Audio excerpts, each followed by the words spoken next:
भारताच्या इतिहासात एक असा योद्धा झाला ज्याने केवळ पर्वत, किल्ले, रणमंडळे जिंकली नाहीत, तर अथांग समुद्रालाही आपल्या सामर्थ्यानं नतमस्तक केले. छत्रपती शिवाजी महाराजांचे समुद्री आरमार ही केवळ जहाजांची एक तुकडी नव्हती. हा होता स्वराज्याचा समुद्रावरचा इतिहास बदलणारा विजय घोष. तेव्हा परकीय सत्तांचा समुद्रावर मक्तेदारी होती, पण महाराजांनी ओळखलं, ज्याचे समुद्र त्याची सत्ता. आणि अशा विचारातून जन्माला आला मराठा आरमार, हिंदवी स्वराज्याचा पहिला संघटित नौदल.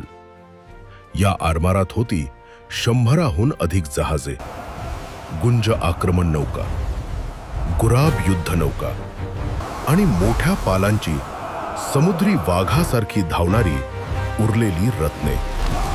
महाराजांनी स्वतः किनारपट्टीवर फिरून किल्ल्यांपासून बंदरांपर्यंत सर्व व्यवस्था उभी केली.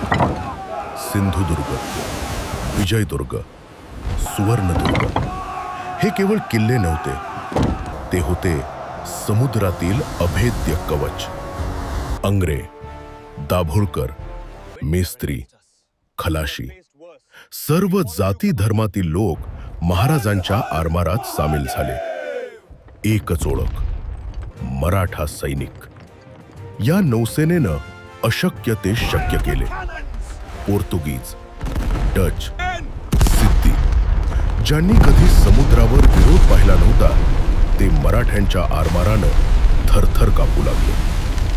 छत्रपती शिवाजी महाराजांनी सिद्ध करून दाखवलं की समुद्रावरचा विजय हा फक्त जहाजांचा खेळ नसतो, तो असतो दिशा, दूरदृष्टी, धैर्य आणि संघटन शक्तीचा संगम.